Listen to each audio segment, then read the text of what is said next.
Bonjour et bienvenue sur la chaîne EV. Aujourd'hui, on va tester un nouveau planificateur sur mobile. Pour tous les gens qui ont un planificateur claqué au sol dans leur voiture. J'ai doublé un camion, la voiture elle est partie presque. Il y a des choses bizarres. Et là, faut avouer que c'est quand même pas mal quoi. Ah, les blaireaux. Mais j'adore cette voiture. J'ai l'impression de vivre la van life. Wow! Est-ce que les abonnés de la chaîne EV ont du talent? Ça s'appelle Electus. Pourquoi on essaye le planificateur Electus? Parce que c'est un planificateur qui a été créé par un abonné de la chaîne EV. Et oui. Alors, il n'est pas abonné qu'à la chaîne EV. C'est un gros passionné de voitures électriques et de tech en même temps. C'est Matancy, tout le monde le connaît sur notre Discord. Il a fait une application qui s'appelle Electus qui permet de trouver des bornes, qui permet de se recharger grâce à une carte de recharge que j'ai commandée trop tard donc je ne vais pas pouvoir l'essayer. Et dans son appli, il y a un planificateur qui peut se connecter à la voiture. C'est quand même très intéressant, donc on va tester ça aujourd'hui. Aujourd'hui, je suis dans un Kia PV5 passager. C'est une voiture que j'adore. On est ici à Bègles et on va faire un trajet Bègles-Versailles, soit environ 550-580 km. On verra à la fin. Rapidement, je vous présente le Kia PV5. Ici, dans une version 71,2 kWh, 163 chevaux, charge en 150 kW le 1080 en 30 minutes et un WLTP de 412 km. Mais regardez-moi cette petite tête, je l'adore. Et figurez-vous qu'il y a plein de gens qui m'arrêtent. Il y a plein de gens, quand je m'arrête, qui viennent me voir et qui disent « Waouh, c'est trop bien, j'adore ». C'est un vrai 5 places et il existe en 7 places, donc c'est vraiment la bagnole des familles. Une espèce de gros kangou. C'est génial. C'est un van, quoi. Bref, là n'est pas la question. On va planifier notre trajet. Donc, j'ai coupé la clim pour qu'il n'y ait pas trop de bruit dans la voiture, c'est un enfer. J'ai mis du déo, normalement ça devrait bien se passer. Je lance l'appli Electus. Alors, quand on arrive sur l'appli, il y a toutes les bornes de recharge qui sont autour de nous. Première chose que je note, c'est qu'il n'y a pas la station Tesla sur laquelle je suis actuellement. Elle y est, mais ça c'est les données Google, je suppose. Ok. Et ce qui est bien, c'est que par contre, toutes les bornes sont référencées avec leur logo. Donc on arrive tout de suite à identifier les stations de recharge qu'on aime ou qu'on n'aime pas, sauf quand c'est un petit réseau qui n'a pas de logo, bref. On peut filtrer en haut, par exemple, je peux dire je veux que du 250 kW et plus, voilà. Là, on peut voir par exemple que juste à côté de nous, il y a une station Allego. On a toutes les infos, la puissance, les dispos, les prix, 0,59. Bon, c'est pas mal, mais nous, on s'en fout. Nous, ce qu'on veut, c'est planifier. Donc déjà, on va dans voiture et on peut ajouter sa voiture et on peut lier Electus à sa voiture. C'est-à-dire, je l'ai fait. On passe par un tiers de confiance qui va se connecter à l'appli de votre voiture pour voir en permanence son pourcentage batterie. Par exemple, là, on le voit, je suis connecté à la voiture et l'appli me dit que je suis à 94% de batterie, ce qui est le cas. C'est trop bien. Wow, ça analyse toutes les données, les distances et tout, c'est pas mal ça. Par exemple, on voit que j'ai fait 88 km déjà aujourd'hui. Ici, on peut donner l'état de santé de la batterie. Moi, je suis à 100% forcément, mon Kia PV5 est neuf. Bref. Donc ça, c'est plutôt cool. Pour que l'appli puisse se connecter à la voiture, il faut payer un petit abonnement qui coûte 4,90 €. C'est sans engagement, donc vous pouvez le payer pour le mois où vous allez partir en vacances et le résilier après. Pour télécharger Electus, hop, je vous mets un petit QR code ici. Vous scannez et hop, vous pourrez télécharger l'application. Je mets aussi le lien en description. C'est pas une vidéo sponsorisée par Electus. Et quand vous vous inscrivez, rentrez le code promo La Chaîne EV. Vous aurez 1 € de réduction sur la carte de recharge. Voilà, c'est un petit cadeau. Faut mettre le code promo dès qu'on s'inscrit. Si vous inscrivez sans le code promo, c'est trop tard. Mais je vous reparlerai de la carte de recharge plus tard. On va faire un guide spécial carte de recharge et on parlera de la carte de recharge Electus. Bref, je résume l'appli. C'est un peu l'équivalent de ChargeMap en fait, mais fait par un abonné. Et je trouve ça plutôt cool de lui donner de la force. Franchement, essayez au moins. Franchement, ça peut être sympa et nous, c'est ce qu'on va faire aujourd'hui. Ça se trouve, ça va être complètement nul. Par contre, si c'est complètement nul, Matancy, je vais le dire. Je vais être franc. Bref, on attaque, on clique sur planificateur. Ma position, on dit mon emplacement actuel et on dit que je veux aller à Versailles. Ok, j'ai 96% de batterie actuellement, c'est ok. Ensuite, les pourcentages batterie. Batterie à la station de recharge 15%, je suis ok. Chargé jusqu'à 75%. Alors là, j'ai mis 75%. Pourquoi? Parce que la courbe de charge du Kia PV5, elle s'écroule à 75%. Vaut mieux pas attendre d'arriver à 80. Vers 75%, on passe à 30 kW. C'est vraiment trop faible, donc j'ai mis 75%. Et batterie à la fin du trajet. Alors là, je vais mettre un peu plus. Je vais mettre genre 25%. Ensuite, préférence opérateur. Là, on peut rentrer toutes les stations de recharge qu'on aime bien. Moi, j'ai mis BP Pulse, Electra, Fastned, Unity, Total Energy, Atlante. Voilà, c'est un peu toutes les stations qu'il y a sur l'autoroute et sur la route pour me rendre à Versailles. Pourquoi je fais cette petite sélection? Ça évite que le planificateur me fasse charger ailleurs et me fasse sortir de l'autoroute. Cela dit, je pourrais rajouter EasyVia, c'est pas cher. Vas-y, je rajoute EasyVia. Regardez comment la liste est cool. Il y a plein de logos et tout. Tu crois que si je rentre McDo, EasyVia Fast. Ouais, il y a le logo McDo, génial. Ok, je l'ai ajouté. On est bon, et ben je clique sur calculer, c'est parti. Alors, ce qui est drôle, c'est qu'il m'affiche toute la route avec toutes les bornes de recharge qu'il y a sur ma route. Là, il me dit que je vais faire 3 arrêts recharge. La première, chez Unity Rouillé Sud, très bien, très bon choix. Il y a beaucoup de bornes. Ah, d'ailleurs, il y a un petit camembert, regardez, qui affiche le nombre de bornes dispo. Ah ouais, dispo en charge et hors service. Putain, génial ça. C'est pas mal ça. Je vais faire un 13,60 selon le planificateur. Ensuite, Tour Val-de-Loire. Il y a 6 disponibles, 3 en charge et 1 hors service. Et Unity Valneuvy, 6 disponibles et 4 en charge. Fais voir la station, Unity Valneuvy, il y a 6 bornes. Ouais, il y a 4 CCS. Ah, ok. Ok, bah on verra, c'est pas mal. Par contre, je lui ai dit que je voulais arriver à 15% aux bornes et il me fait arriver à 13, 12 et 12. Bon, bah on tente, on fait démarrer. Ok, et là, normalement, si je vais sur Apple CarPlay, j'espère que vous le voyez sur cet écran, je vais sur Electus et j'ai un GPS. C'est vraiment pas mal quand même. Alors, voici l'interface pour Apple CarPlay. Déjà, c'est de la 3D, c'est plutôt beau. Il y a même des arbres. Il y a des arbres, effectivement. Bien joué, Matancy. Ici, on voit les chargeurs disponibles. Alors là, c'est dommage parce qu'il y a aussi de la charge DC, c'est pas affiché. Ici, on voit que la prochaine étape, c'est dans 1h52, 217 km et j'arrive à 13h06. Et ici, il y a marqué mon niveau de batterie, 96%. Il y a le petit logo qui indique comme quoi c'est connecté. Et il y a marqué que je vais arriver à 13% à cette station. Eh ben, let's go. C'est hyper bien. Et là-haut, là, il y a la vitesse à laquelle on roule qui est affichée, plus la vitesse à laquelle on a le droit de rouler. C'est pas mal, hein, là. Hein. Là, c'est pas mal. On est quasi sur du ABRP. Petit problème, pour l'instant, l'application n'a pas le trafic. Donc, par exemple, nous, en ce moment, c'est les incendies en Gironde. Il y a beaucoup d'autoroutes qui sont fermées. J'avais pas l'info. Ils voulaient me faire passer par l'autoroute. C'est aussi pour ça que je commence mon test à Bègle. Mais Matancy m'a dit qu'il travaillait là-dessus. Je me suis accroché alors que la prise de recharge est toujours attachée. Oh là, je suis à 100%. Putain, vite, on se déco. Alors, pour information, c'est intéressant. On peut charger chez Tesla avec ce Kia PV5. Voilà, bon, on s'en doutait, c'est du 400 volts, mais quand même. Eh ben, on est parti.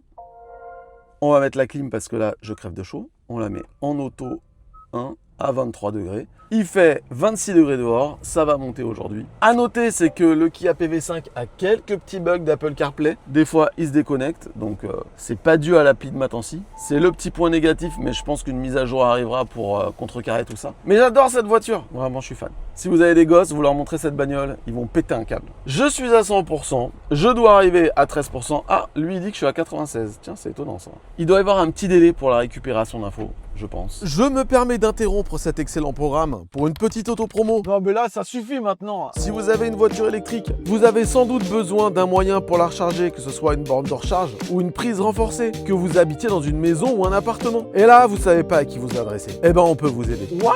Rendez-vous sur lachaînev.fr, rubrique pose de borne, c'est là. Vous allez tomber sur un formulaire, vous le remplissez, vous décrivez votre projet. Et nous ensuite, on va vous mettre en relation avec jusqu'à 3 artisans de votre région. Ces 3 artisans vont étudier votre dossier, ils vont vous envoyer un devis et vous pourrez les comparer tranquillement. Comparer les produits, comparer les services et surtout comparer les prix. C'est rapide, c'est gratuit et c'est sans engagement. Vous êtes obligé de signer avec personne. Il y a déjà des milliers de personnes qui ont fait confiance à la chaîne EV pour être mis en relation avec des pros. Alors n'hésitez pas, rendez-vous sur lachaînev.fr, rubrique pose de borne. Oui bah on a compris. Et on a le même service si vous voulez poser des panneaux photovoltaïques sur votre toit. Allez, continuons cette excellente vidéo.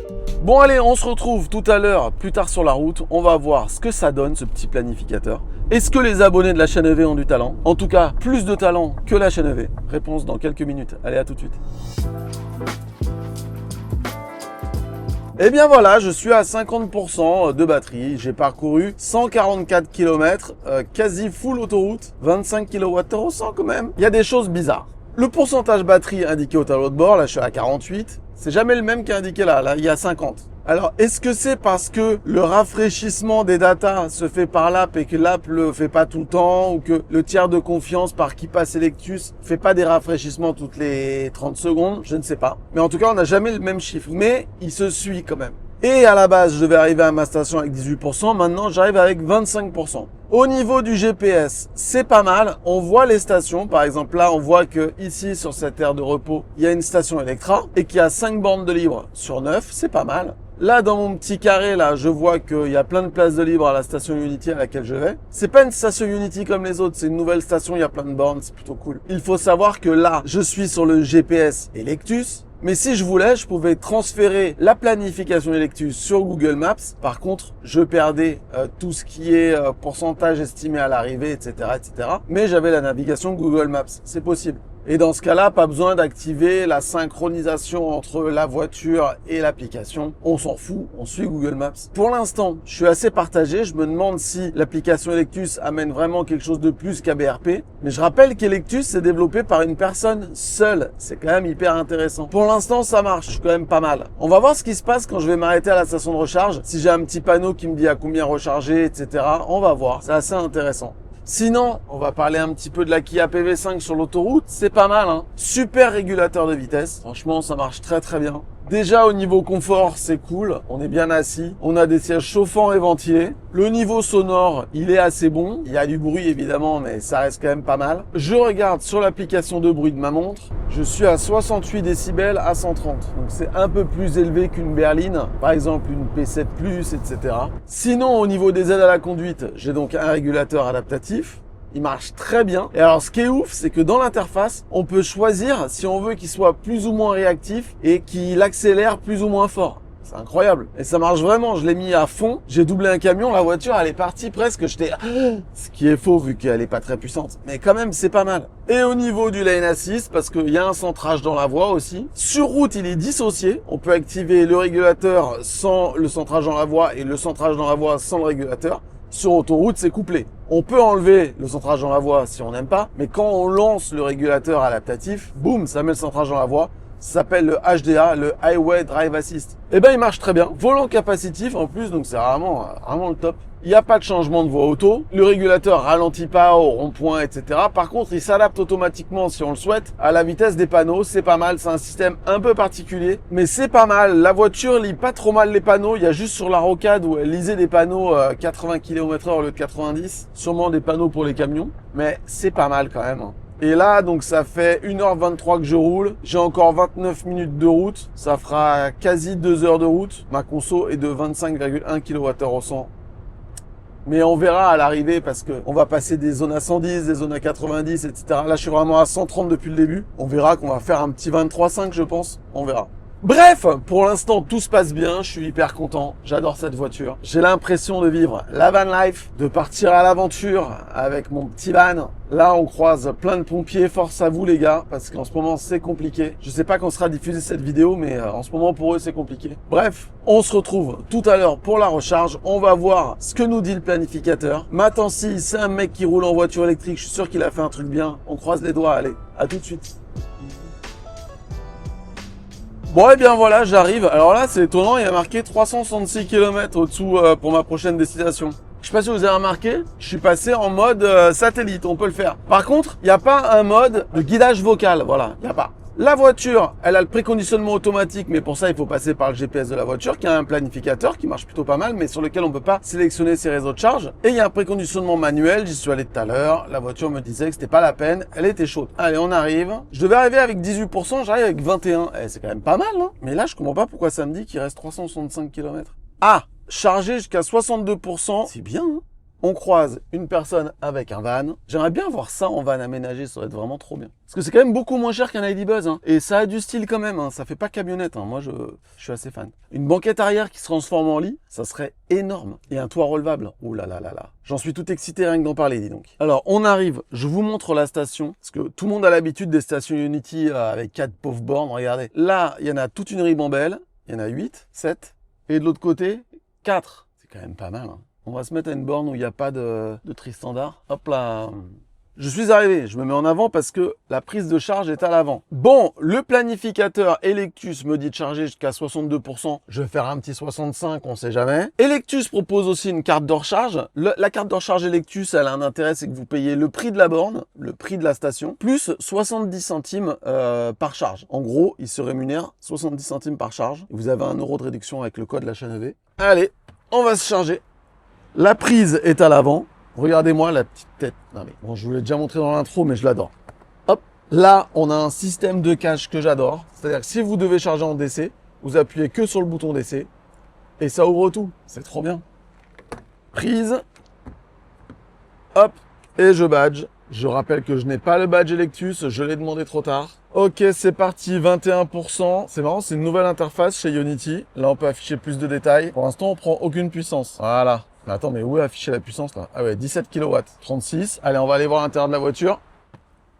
Ah, Allez, ça monte petit à petit, on est à 80 kW, on va monter, je pense, dans les 140, 150, hein, quand même, à 21%. Donc là, ça y est, on prend notre puissance. Ok, on plafonne à 125 a priori. Ça nous dit que on va mettre 1h15 pour recharger, mais ça c'est pour aller à 100%. Et ce qu'on aime, c'est que là, il y a la petite indication que pour monter à 80%, ça sera 30 minutes. Si ici, je baisse ma limite de charge à 70%, hop, 23 minutes pour arriver à 70%. Mais ça, on va surtout pas le faire parce que si, pour une raison ou pour une autre, je vais aux toilettes, c'est plus long que d'habitude, on sait jamais, il peut se passer des choses dans le transit, et ben autant que la voiture continue à charger. Surtout que là, il y a beaucoup de place, on est au mois de juillet, il y a énormément de place, donc aucune raison de se speeder. Si par exemple, je mange et que je mets du temps pour manger, autant que la voiture continue à charger, ne limitez jamais sur l'interface de la voiture votre charge à 80%. D'ailleurs, si vous y connaissez rien en long trajet en voiture électrique, on a fait un guide pour ça, je l'affiche ici. Le guide pour débutants des longs trajets en voiture électrique, on explique tout. Planification, carte de recharge, etc., etc. Sur le fait qu'il faut pas se prendre la tête, faut rouler, recharger quand on veut, quand on a envie de manger, quand on a envie d'aller pisser, faire caca. On s'arrête, on recharge, c'est cool la vie. Et puis pendant que j'y suis, deuxième chose que vous pouvez aller voir, on a une page, je vous l'affiche devant ma tête là, qui liste tous les réseaux de recharge, du moins cher au plus cher, tous les abonnements dispo, tous les codes promo disponibles. Chez Ionity par exemple ici, il y a plein d'abonnements disponibles. On paye moins cher avec un abonnement Electra. Il y a aussi un abonnement chez ChargeMap, si je dis pas de bêtises. Il y a aussi un abonnement avec la carte Electroverse. Bref, il y a plein de moyens de payer moins cher chez Ionity. Et tout ça, c'est sur notre page prix de la recharge rapide. Le lien est dans la description. Il y avait un QR code aussi. Voilà. Bon, allez, je vais aux toilettes, je vais manger. Salut. Bon, eh bien, la charge est terminée. Je l'ai terminée hors caméra parce que j'étais en train de bouffer. Ça a été beaucoup trop vite. 17 minutes. Et je suis à 66%. 17 minutes, c'est très rapide, hein. Dans un cas normal, dans une utilisation normale de voyage normal, j'aurais pas arrêté à 66%. Vu que j'avais pas fini de manger, je serais monté jusqu'à 80, même peut-être plus, le temps que je termine. Là, évidemment, on veut tester le planificateur, donc on s'arrête avant. Voilà. Donc, ma charge est terminée, je clique. Ok, il me fait un recalcul. Si je fais ça, détail du trajet, là, je vais au relais Tours-Val-de-Loire. Je peux cliquer dessus? Sauf que j'arrive à 10%. Ouais, mais là, il me dit que je suis à 60%. Là, il a pas fait sa mise à jour, là. C'est d'autant plus étonnant que dans l'appli, il y a marqué que je suis à 66. C'est ça que je comprends pas. Pourquoi il dit que je suis à 59 alors que je suis à 66? C'est très étonnant. Bref. Ah, la station Total sur laquelle je vais, il n'y a plus que 2 bandes dispo. On est au mois de juillet, je le rappelle. Allez, on se casse. C'est quand même dingue que ce planificateur qui est fait par, je le rappelle, un gars détecte que tu arrives à la borne et te dit à combien tu dois charger, alors que des planificateurs genre Xpeng n'en sont pas capables. Genre par exemple la voiture qui passe devant moi, la Leapmotor B10, elle le fait pas. Il doit y avoir une armée d'ingénieurs qui développent le planificateur de cette voiture, j'espère. Enfin non, j'espère pas en fait. Mais c'est pas capable de te dire quand tu arrêtes sur une borne, bah là faut que tu te charges à temps. Là le GPS est complètement perdu là. Là il me met en pleine... Ça y est, hop, hop, hop, pip, hop, pip, hop, pip, hop, oh là là, ça y est, je repars. Là, le planificateur me dit que je suis à 7% de batterie. Voilà, il y a quelques petits bugs, hein. C'est pas carré, et j'ai bien peur que ce soit dans le passage des données entre la voiture et l'application que ça merde un peu. Ah oui, il y a un truc aussi, c'est que dans cette aire de repos, là, de service, ça capte archi mal. Je suis en 3G. Bon, allez, on va rouler.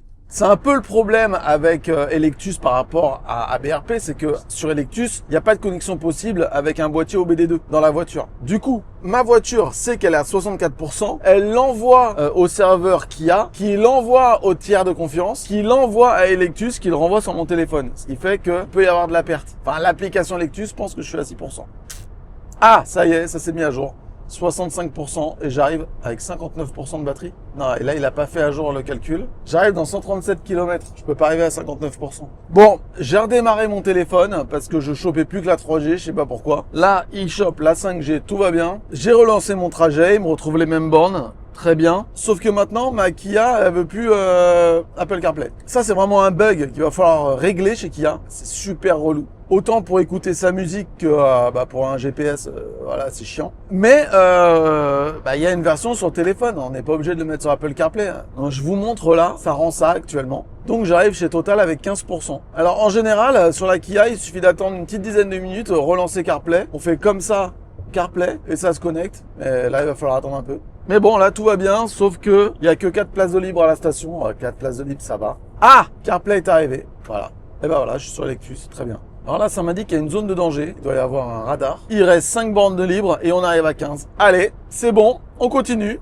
À tout de suite. Bon, eh bien, nous voici à la deuxième recharge. Déjà, ça passe vite, hein. 134 km seulement depuis la dernière recharge, mais en même temps, j'avais chargé que jusqu'à 66%. Electus me disait que j'arriverais à 15% à cette station et j'arrive à 15%. C'est pas mal quand même. Pas de problème de CarPlay depuis notre dernier entretien, donc je suis content. Je fais attention parce que vu qu'il n'y a pas d'alerte vocale sur le GPS, là, je peux rapidement me laisser avoir. Et je suis content pour une deuxième chose, c'est que le planificateur me dit qu'il y a 7 bornes de libre, alors qu'il y en avait 2 quand je suis parti de la précédente station. Ça, c'est une bonne nouvelle. D'ailleurs, on va essayer de voir si le planificateur est précis quant au nombre de bornes libres. 7 de libres. Faut faire attention parce que les bornes tri-standard, c'est des bornes qui ont 3 prises. Une prise en T2, une prise en CHAdeMO, une prise en combo CCS. Si vous prenez qu'une seule prise pour vous charger, peut-être que ça indique encore 2 prises de libre, mais en fait non. La borne est prise. Mais en tout cas, là, avec cette place, je suis quasiment certain de me charger. Allez, on sort. Station Total Énergie, 10 bornes. Ça veut dire que c'est sûrement une vieille station Total en borne ABB, limitée à 175 kW.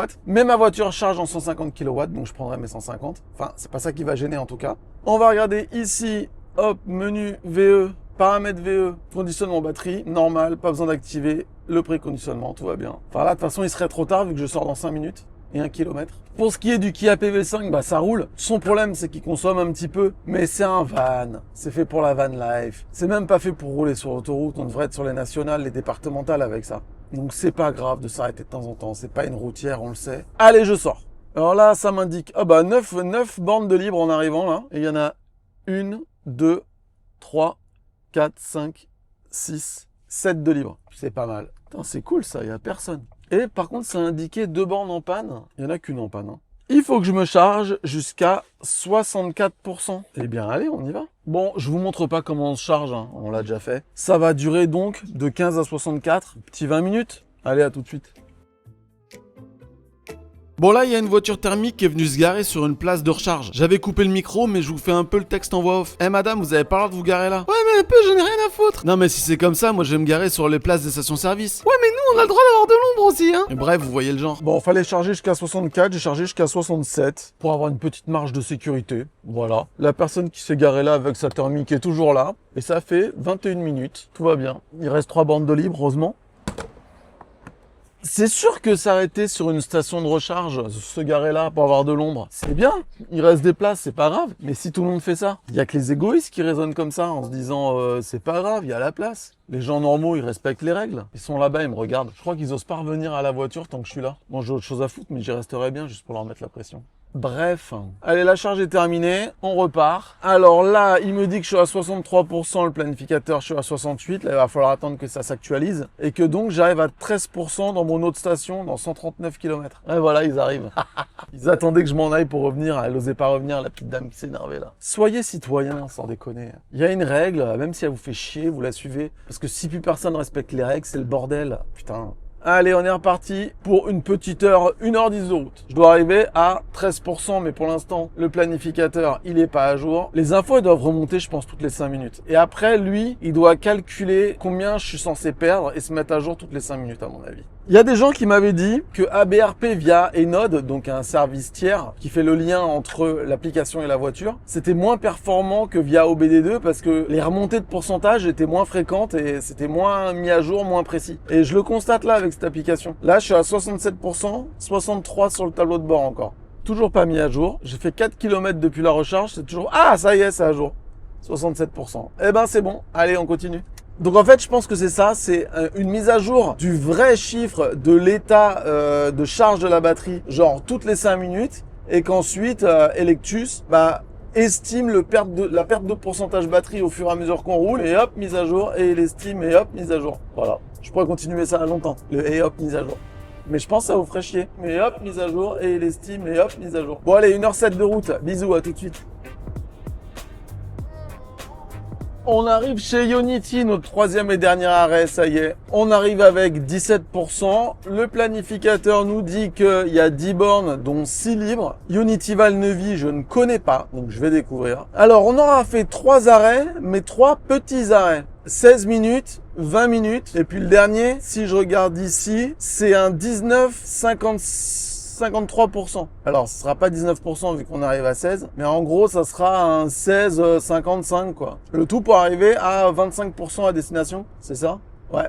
Donc, bah écoutez, le plan s'est déroulé sans accroc. Et pour un planificateur qui, à la base, n'avait pas les données de ma voiture sur la consommation de la voiture, en général, quand on prend un BRP, avant de l'avoir calibré avec l'OBD2, il est très très pessimiste, optimiste et tout. Et là, faut avouer que c'est quand même pas mal, quoi. Le fait, en plus, derrière de l'avoir branché, ça le calibre bien et tout. Bah, félicitations à Matancy. C'est pas mal. Bon, où sont les bornes? Wow! Wow! Alors, c'est une station Unity qui a été upgrade. Alors, si je connais cette station, en fait, évidemment, je me suis déjà arrêté plein de fois. C'est une station un peu rigolote où il y a une station Unity. Et ici, on la voit peut-être pas à la caméra, mais il y a une borne Tristandard Shell. Et des fois, tout Unity est plein et la Tristandard est libre. Alors, ok, il y a plein de bornes, mais il y en a 3 en panne. C'est peut-être des nouvelles. Donc, ici, le planificateur me disait que... Ah, je peux pas avoir l'info. Qu'il y en avait des en panne, qu'il y en avait des prises et qu'il y en a 6 de libres. En fait, il y en a 1, 2 de libres. Non, 3. 1, 2, 3, 4. Il y en a 4 de libres en vrai. Et il y en a 1, 2, 3 en panne. Mais je sais pas si c'est en panne ou si c'est des nouvelles. Allez, je vais me mettre là. Et là, le planificateur me dit que je dois charger jusqu'à 54% pour arriver à 25% à destination. Donc je disais, on a fait 3 arrêts. Quand j'ai descendu la voiture, pour un trajet plus long, Paris-Arcachon, je suis passé par l'autoroute au début, la nationale après, et j'ai fait que 2 arrêts. Je pense que c'est une route là, la route que j'ai prise aujourd'hui, en chargeant jusqu'à 80%, j'aurais pu le faire en seulement 2 arrêts, mais 2 arrêts beaucoup plus longs. Parce que là, on a utilisé la meilleure plage de la batterie, la plage 15-60, 65, donc c'est très bien. Je vais me brancher, et puis on se retrouve juste après pour une petite conclusion. J'ai dit que maintenant c'était l'heure de la conclusion, pas du tout, on passe au moment le plus intéressant. Je suis à 58% de batterie. Ah, ma planification s'est arrêtée. Ça arrive, c'est quand je me déconnecte trop longtemps, il y a mon téléphone qui doit killer Electus, mais quand je relance, hop, c'est bon, non, en fait, c'est cool. Donc ça me disait de recharger jusqu'à 54, je suis à 58, je me garde toujours une petite marge de sécurité. Maintenant, je dis charge terminée. Et il me prévoit une arrivée à 25, mais avec 54% de batterie, c'est pas encore mis à jour, je suis à 58. Donc, en gros, normalement, là, il me prévoit une arrivée à 29%. C'est là que ça devient intéressant, parce que maintenant, on va arriver sur de l'autoroute à 130, puis 110, puis ensuite les petites routes, les machins, jusqu'à ma destination. Donc on va voir si j'arrive vraiment à entre 25 et 29%. C'est là où on va voir si la planification est bonne et si le pourcentage à destination est bon. Et ben c'est tout de suite. Ah, non, avant je voulais vous dire un truc. La charge a duré 16 minutes. Donc j'aurais fait 17, 20, 16, que des petits arrêts cool, avec des sessions de roulage courtes aussi. Mais finalement, je suis pas fatigué du tout, c'est cool la vie. J'ai pu aller aux toilettes à ma guise. Donc est-ce qu'on va arriver entre 25 et 29% à Versailles? C'est là tout de suite, maintenant. Eh bien, me voici arrivé. Tout s'est passé comme prévu, à part des bugs. Putain, de la Kia PV5, c'est vraiment son défaut. Les bugs d'Apple CarPlay, c'est relou. Je sais pas si c'est pareil avec Android Auto, mais en tout cas avec Apple CarPlay, il y a des déconnexions, c'est vraiment pénible. Et donc, vous voulez savoir à combien de pourcents je suis arrivé à destination? Je suis arrivé à 33%. Aucun problème, tout a bien marché. Bravo Electus, bravo Matancy. Si vous voulez essayer Electus, je vous ai mis un lien en description. Je rappelle que cette vidéo n'est pas sponsorisée par Electus. Il y a un petit code promo là chez Neve que vous pouvez mettre à l'inscription pour avoir la carte de recharge moins chère. 1 € de réduc, il n'y a pas de petites économies. Et puis en vrai, est-ce que ça apporte quelque chose de plus que ABRP? Sincèrement, je pense pas. Je pense qu'ABRP a plus de fonctionnalités. Mais c'est un petit projet qui vient de débuter, c'est français. Et ça a le mérite d'être poussé un peu. Donc si vous êtes, je sais pas moi comment dire, si vous avez envie de l'aider, eh ben utilisez un petit peu ce planificateur, utilisez un petit peu cette application, sa carte de recharge pour l'aider à grandir, à se développer. Et puis peut-être qu'un jour, ça deviendra mieux que les autres, ça deviendra le meilleur. En attendant, ça fait le job. Si vous avez aimé cette vidéo, n'hésitez pas à la liker. Mais avant de terminer, évidemment, un petit tableau sur le récapitulatif de ce trajet avec le Kia PV5. C'est tout de suite les chiffres. Et les chiffres les voici, distance parcourue 583 km, j'ai mis environ 7 heures, mais vous le savez, ça dépend des conditions de circulation. Le plus important, c'est que j'ai fait 3 recharges et que les recharges ont duré en tout 53 minutes. Ce qui à PV5 n'est pas un grand rouleur, mais est-ce que c'est vraiment ce qu'on attend de lui? Au niveau consommation, au final, on arrive à un 23,7. La consommation relevée à la borne, 25,09 kWh au 100. Au niveau du coût des recharges, ça m'a coûté 69 €, dont 60 € sur la route, ce qui représente un coût au 100 km de 11,88 €, soit l'équivalent d'une conso de 6 litres au 100 pour les gens qui roulent en thermique. Mais on est passé par des bornes Unity et avec un abonnement Unity, ça aurait fait tomber le coût des recharges à 53 €. Et ça fait passer le coût au 100 km à 9,17 €, soit l'équivalent d'une conso thermique de 4 litres 6 au 100. Et au niveau du CO2, parce que c'est aussi pour ça qu'on roule en voiture électrique, les émissions de gaz à effet de serre dues à la production de l'électricité nécessaire pour faire rouler cette voiture sur ce trajet ce jour-là sont de 5,850 kg contre 80 kg pour le même trajet en voiture thermique. Et si on prend toutes les émissions de gaz à effet de serre depuis la construction de la voiture jusqu'à sa destruction, une voiture électrique émet environ 4 fois moins de CO2 qu'une voiture thermique équivalente. C'est scientifique, c'est prouvé, il n'y a pas de discussion possible. Allez, on continue. Bon ben voilà, j'ai plus rien à dire. Ce que je vais faire, c'est que je vais prendre en photo les consos pour faire le tableau que vous venez de voir. Et puis c'est tout. Allez, à la prochaine pour une nouvelle vidéo. La bise.